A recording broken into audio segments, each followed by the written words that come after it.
जैसे ही महिला प्रेगनेंसी का सुखद समाचार देती है, तो बहुत सारे सलाहें और बहुत सारे मशवरे उसको मिलने लगते हैं कि ये खाना है, ये नहीं खाना है और क्या करना है। तो ये बात कभी-कभी बड़ी कन्फ्यूज़िंग लगती है। आज हम प्रेगनेंसी के मिथ्स क्या है, उसकी भ्रांतियाँ क्या है, उसके बारे में आज चर्चा करेंगे। मैं हूँ doctor Malti Bhojwani, obstetrician and gynaecologist and IVF consultant, director Malti hospital एवं test tube baby centre Bhopal, practising since last 40 years. Pregnancy एक बहुत ही सुखद अवस्था है। मातृत्व का सफ़र सभी को लगता है कि बहुत ही अच्छा रहना चाहिए और हम अपनी तरफ से क्या बेस्ट कर सकते हैं, इसके बारे में महिलाएं सोचती है। तो सबसे पहली सलाह तो ये आती है कि अब आप प्रेग्नेंट हो, आपके अंदर एक लाइफ और पल रही है, तो आपको 2 के बराबर का खाना खाना चाहिए। कहाँ तक सत्य है? स्टडीज़ से ये पाया गया है कि प्रेगनेंसी के दौरान अधिक मात्रा में खाना खाने से आपका वज़न बढ़ेगा। वज़न बढ़ना एक प्रेगनेंसी में काफ़ी सारी कॉम्प्लिकेशंस क्रिएट करता है। इसलिए ये पाया गया है कि आपको ज़रूर से खाना खाना चाहिए और आप जो भी कैलोरीज़ लेते हैं उससे 300 से 400 कैलोरीज़ अधिक मात्रा में लेनी है।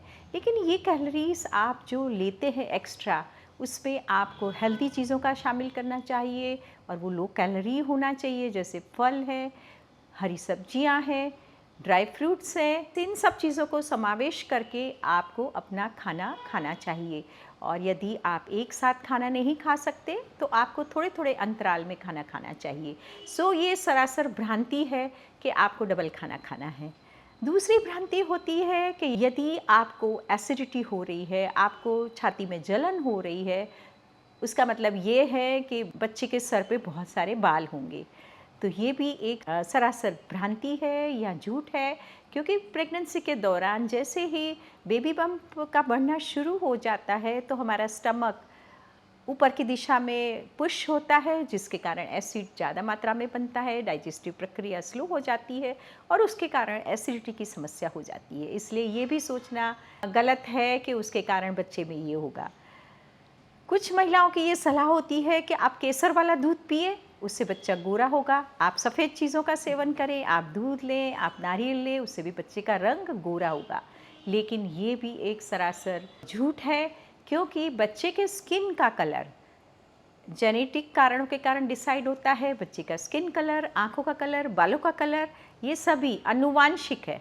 तो आप ये खान-पान से इसको ये नहीं सोच सकते हैं कि अब आपका बच्चा बिल्कुल सफ़ेद रंग का निकलेगा। चौथी भ्रांति आती है कि यदि बेबी बम्प के हिसाब से वो कैसे बढ़ रहा है, उसके हिसाब से कई महिलाएँ प्रिडिक्ट करती है कि पेट में लड़का है कि लड़की है। लड़का लड़की को समझना या पेट के शेप से डिसाइड करना ये बिल्कुल ही सरासर अनसाइंटिफिक है। कई महिलाएं मानती है कि यदि बेबी बम्प नीचे की तरफ ज़्यादा बाहर निकला हुआ है तो फिर वो लड़का है, और यदि ऊपर की तरफ है तो फिर वो लड़की है। बेबी बम्प के शेप को देख के और किस तरह से बढ़ रहा है, या महिला की चाल को देख के, या उसके चेहरे पे ग्लो को देखते, जैसे कहीं महिलाएं मानती है कि यदि ग्लो ज़्यादा है तो फिर लड़की होगी, यदि ग्लो कम है तो वो ज़रूर से लड़का होगा। तो ये भी ग्लो भी चेहरे का हार्मोन्स पे डिपेंडेंट है, इसलिए ये मानना सही नहीं है कि आपके बेबी का सेक्स इन सब चीज़ों पे निर्भर है। ये भी एक सरासर भ्रांति है। कई महिलाओं का मानना होता है कि यदि हमारे शरीर का वज़न अधिक बढ़ेगा, हम अधिक मात्रा में खाएंगे, तो हमारा बच्चा भी मोटा, ताज़ा, स्वस्थ, हेल्दी, गोलू-मोलू होगा। ये भी एक सरासर भ्रांति है।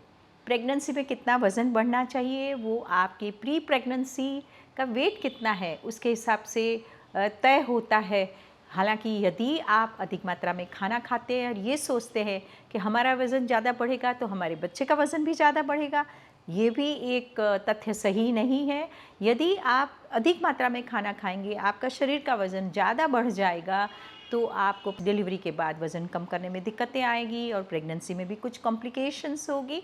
इसीलिए आप बच्चे के वज़न के बारे में आपका खाना डिसाइड नहीं करेगा। आपके बच्चे का वज़न आपकी प्लेसेंटा के ऊपर और आपकी हेल्दी लाइफ़स्टाइल के ऊपर डिपेंडेंट रहेगा। और कभी-कभी ये भी देखा गया है कि यदि महिला का वज़न सिर्फ़ 8 किलो बढ़ रहा है, 10 किलो बढ़ रहा है, तो भी उसका बच्चा बहुत ही हेल्दी 3 किलो का, 3.5 किलो का निकल सकता है। सो ये भी एक सरासर भ्रांति है कि शरीर का वज़न ज़्यादा बढ़ाएँ, ज़्यादा खाना खाएँ, तो ये सारा खाना हमारे बच्चे की तरफ पहुँचेगा और बच्चे का वज़न और बच्चा स्वस्थ बनेगा। ज़रूरी ये है कि बच्चे का वज़न भले ही नॉर्मल हो, 2.5 से 3 किलो के बीच में हो, लेकिन बच्चा स्वस्थ हो। सो इस तरीके की भ्रांति पालना भी सही नहीं है। दूसरी भ्रांति होती है महिलाओं का कि यदि हम चाय अधिक मात्रा में पिएंगे, कॉफ़ी पिएंगे, तो बच्चे का कलर काला हो जाएगा। ये भी एक सरासर भ्रांति है। स्टडीज़ में ये पाया गया है कि आप कॉफ़ी कम से कम 200 मिलीग्राम की कॉफ़ी ले सकते हैं, या 1 कप या 2 कप कॉफ़ी ले सकते हैं। यदि आप चाय लवर्स हैं, कॉफ़ी लवर्स हैं, तो ये बिल्कुल सही नहीं है कि आपको कॉफ़ी चाय बंद करना है। आपको कॉफ़ी चाय थोड़ी मात्रा में, ऑप्टिमम मात्रा में, जैसे 1 या 2 कप जैसे हम लेते हैं, वो आप ज़रूर ले सकते हैं। प्रेगनेंसी में हम ट्रैवल नहीं कर सकते, हम ज़्यादा शारीरिक गतिविधि या एक्सरसाइज नहीं कर सकते, ये भी एक सरासर झूठ है। आपकी प्रेगनेंसी नॉर्मल है, तो आप सभी तरीके की एक्सरसाइज कर सकते हैं और सभी तरीके के काम कर सकते हैं। सो ये मानना भी सही नहीं है। चौथा आता है कि हम प्रेगनेंसी के दौरान हमें बाहर ट्रैवल नहीं कर सकते हैं, तो ये भी एक सही नहीं है। आप प्रेगनेंसी के दौरान, आपकी प्रेगनेंसी नॉर्मल चल रही है, तो आप भलीभांति डॉक्टर की सलाह लेके अपना ट्रैवल प्लान कर सकते हैं। अंत में, लास्ट में, कई महिलाओं के मन में ये डर लगा रहता है कि प्रेगनेंसी के दौरान सेक्स वर्जित है, वो करने से काफ़ी नुकसान हो सकते हैं या डिलीवरी जल्दी हो सकती है। तो यदि आपकी प्रेगनेंसी अनकॉम्प्लिकेटेड है, तो सेक्स में कोई भी परेशानी होने की संभावनाएं ना के बराबर है। आप अपनी सेक्सुअल एक्टिविटी कंटिन्यू रख सकते हैं।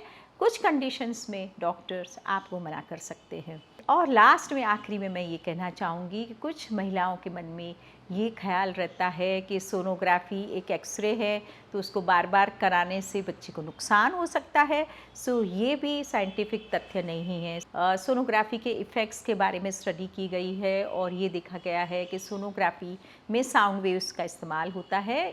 सोनोग्राफी सभी तरीके से सेफ़ है, उसमें न शॉर्ट टर्म बच्चे में न कोई साइड इफ़ेक्ट्स, न कोई कुप्रभाव देखा गया है। इसलिए यदि आपके डॉक्टर आपको एडवाइस करते हैं कि आपकी सोनोग्राफी हर हफ्ते पे होनी है, या 3 से 4 बार होती है, या 5-6 बार भी यदि कभी हो जाती है, तो आपको चिंतित होने की ज़रा भी आवश्यकता नहीं है।